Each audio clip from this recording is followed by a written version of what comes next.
Hello, welcome back. I'm Statman Dave, and today I'm going to be taking you through my 21-22 Premier League predictions. Before you go any further, get into the comments below and give me yours. Who's going to win the league? Who's going to come in the top four? Who's going to sit in mid-table? Who's going to be first sacked? And also, who's going to get relegated? Remember to subscribe if you're new, smash the like button and come and find us over on Twitch. Next season we'll be streaming Monday to Friday throughout the season, so don't miss out. But anyway, let's get this party started.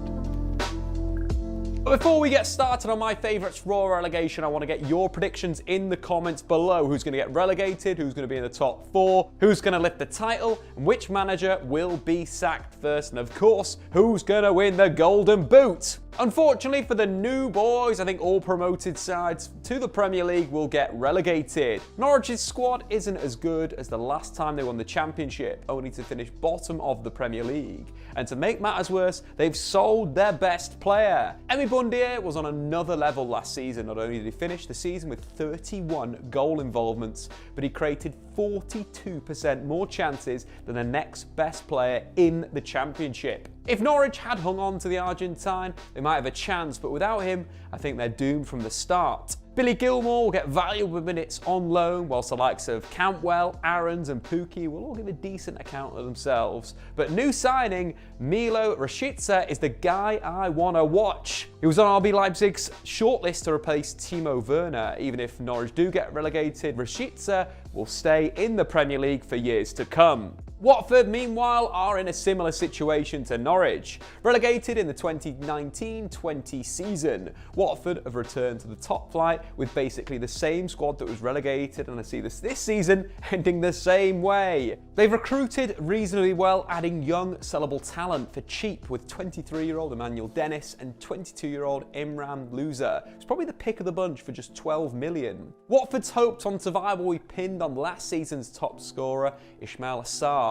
And I think the lack of creativity the Watford squad has got, an impatient board, will cost them. Brentford are the only ones that I've got some hope for. Teams that play five at the back tend to translate well into the Premier League, with likes of Sheffield United and Wolves being prime examples in recent years. That being said, they both won their respective competitions and were more complete than Thomas Frank's Bees. In terms of personnel, I think Ivan Toney will definitely score goals again this season. 41 goal involvements at any level is impressive, but given that 8 of his goals came from inside the 6-yard box, I think he's got a real poacher instinct that will nick a few points for Brentford. Sergi Canos is another player I think could do well, a versatile but creative midfielder. Canos can play all over the pitch, but has spent a lot of time in the wing-back positions. If Brentford have any hope of staying up, they'll need to get Canos and Toney firing. Their focus on statistics and analytics will give them the best edge of the promoted sides, but I think it won't be enough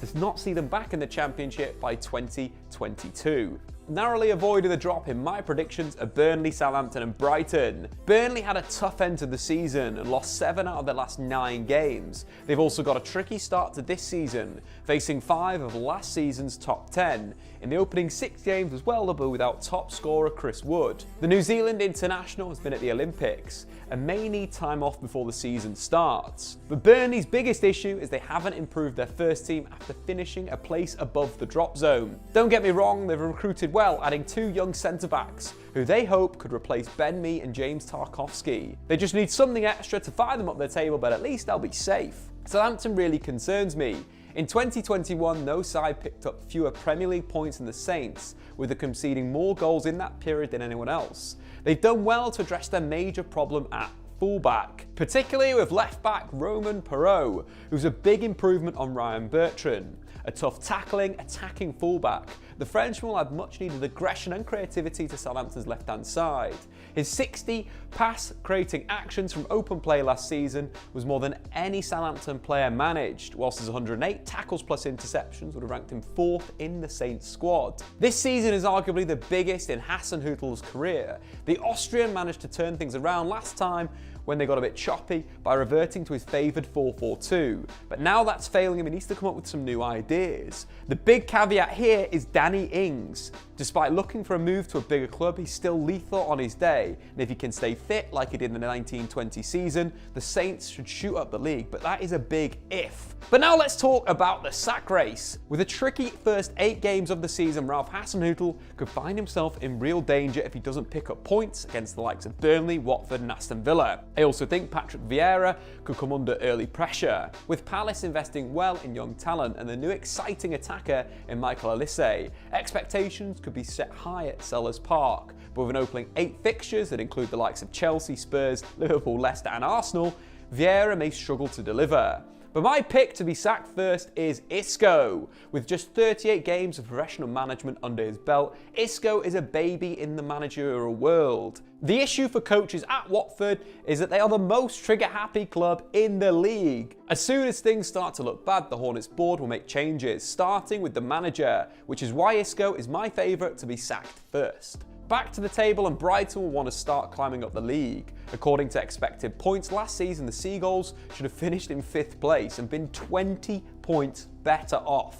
However, in reality, they finished 16th. If they can perform as is expected in terms of shot stopping and finishing chances, Brighton will shoot up the league. And with Robert Sanchez in goal from the start, they've got a chance to do so. The concern is up front. Brighton, by and large, have recruited well in the Premier League, and this season is no different, with the signing of Enoch and Mwipu arriving from Salzburg. The one position they haven't cracked is up front, and the position is hurting them the most. If Graham Potter could sign a Tammy Abraham, Danny Ings or even a Ivan Toney, then I think they'd be a top half side. But their track record suggests they can't, so they'll be stuck in the bottom half. In 14th, I've got Crystal Palace. As mentioned in the sack race, Palace have made some excellent signings, with Conor Gallagher, Joachim Anderson, Mark Guay and Michael Olise all arriving this summer. They are positioning themselves as a stepping stone club for the London area, which could help them unearth some gems. What will hold them back, however, is the appointment of Patrick Vieira. With no real playing style, Vieira has struggled to make an impact as a coach and was sacked after stagnating at Nice and losing 5 consecutive games in all competitions. This constant chopping and changing to find a winning system is what will stop Palace from moving up the bracket in the league. Although Vieira's eye for talent and playing experience could attract talented players from London. Newcastle will finish in 13th thanks to forwards Callum Wilson, Alan St-Maximin. Newcastle performed well last season with Callum Wilson as the Magpies picked up 83% of their Premier League wins with Wilson in the side, so keeping him fit will be crucial. Meanwhile, Alan St-Maximin has stated that he wants to be in France's World Cup squad, so expect a highly motivated, dynamic dribbler who could carry Steve Bruce to a mid-table finish. The 5 teams in 12th to 8th could really do anything this season and are highly unpredictable, but I've gone with Everton in 12th, Villa in 11th, Wolves in 10th, West Ham in 9th and Leeds in 8th. Everton's appointment of Rafa Benitez is almost as uninspiring as their transfer business. Picking up Premier League proven talent in Damari Gray, Andros Townsend and Asmir Begovic couldn't be further from last season's exceptional window of James, Allen and Decore under Carlo Ancelotti. Benitez's Everton will be defensively solid and will look to play to their strengths by getting the ball wide and crossing it to Dominic Calvert-Lewin. He could be a real shout for your FPL teams, especially given Richarlison's involvement at the Copa America and Olympics with Brazil. Despite this, a lack of progression in possession will ultimately hold the Toffees back as they go down as my underachievers for the season. Aston Villa and Wolves, on the other hand, could be 2 of the most exciting teams to watch in the Premier League. Aston Villa have made some big moves in the transfer window, adding Leon Bailey and Emi Buendia to Ollie Watkins will be a lot of fun, but I think there'll be a lot of pressure on the new boys to replace Jack Grealish. Honestly, if Grealish stayed, I think Aston Villa could generally break into the top 6, but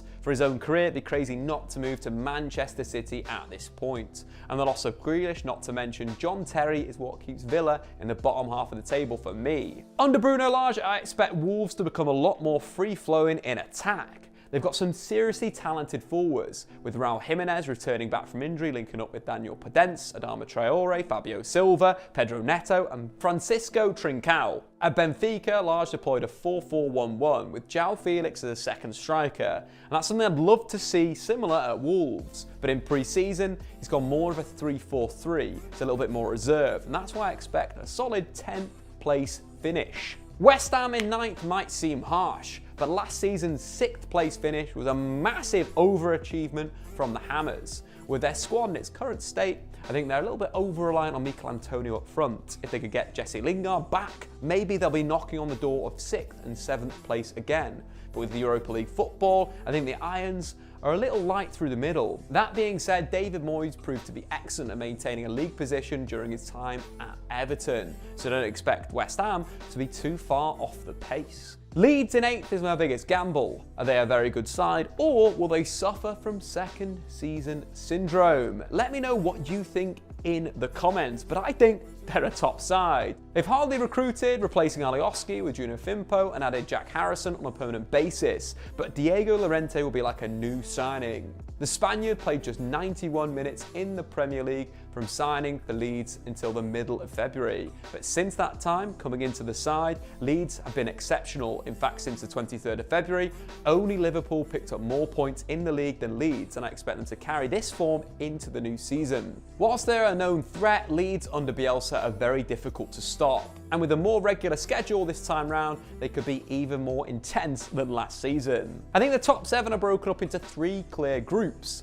7th to 5th, 4th to 2nd, and 1st. In 5th, I think we'll find Leicester City, 6th will be Arsenal, and 7th will be Spurs. Despite a new manager in Nuno Espirito Santo, I think a major lift in form will be hard to come by, thanks to the loss of Harry Kane. I think Nuno is a good appointment for Spurs, especially with the loss of Kane and how now they're extremely well suited to a counter-attacking approach. We could see the best out of Son, Lucas Moura and Dele Alli, who all thrive on space. But what could hold Spurs back is an overall plan for Nuno Espirito's side. But I think a 7th place finish in a transitional year isn't too bad. Arsenal, meanwhile, have to come out of their transition this year. Mikel Arteta has been given a bit of leeway after a difficult 18 months of squad trimming, but now has been backed in the transfer market, so has to start delivering progress.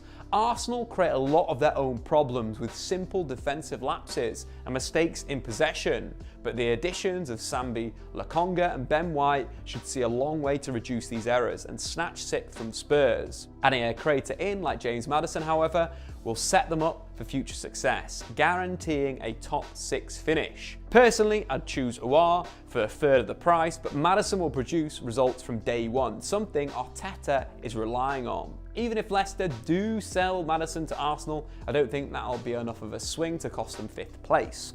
Last season, Leicester coped well without their number 10, and arguably were more reliant on the dynamic running of Harvey Barnes or the goal scoring of Iheanacho.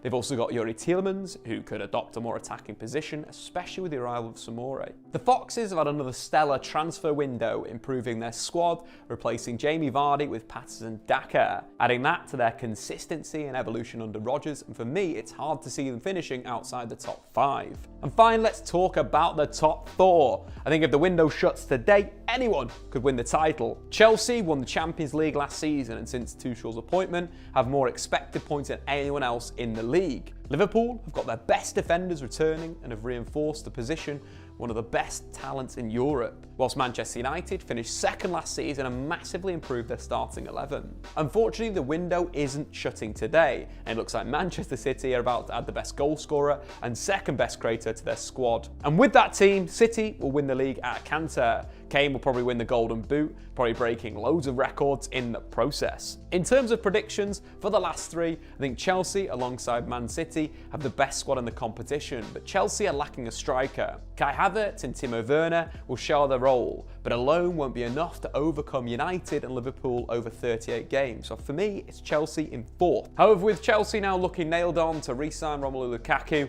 I think that completely changes things, and they'll be Pep's closest challengers. 3rd and 4th is down to the 2 most successful clubs in England. This really comes down to who's got the fewest questions against them. With the return of Gomez, Matip and Van Dijk, Liverpool could be back to their title-winning best, when they picked up 197 points over 2 seasons. However, since then, Van Dijk has had a major injury and simply can't be expected to continue playing at his insanely high level from the start. Klopp will also want one of Gomez, Matip or Konate to play the majority of minutes to ease the Dutchman back. But the trio all have had their injury and fitness concerns over their careers. Liverpool have also lost Gini Wijnaldum, who played in basically every single game. Whilst there are options who can come in and take his place, like Henderson, Keita, Curtis Jones or even Harvey Elliott, they're unlikely to elevate Liverpool to a greater level next season. They do have a number of positives, like the end of season form, notably of Trent Alexander-Arnold and the consistency of Andy Robertson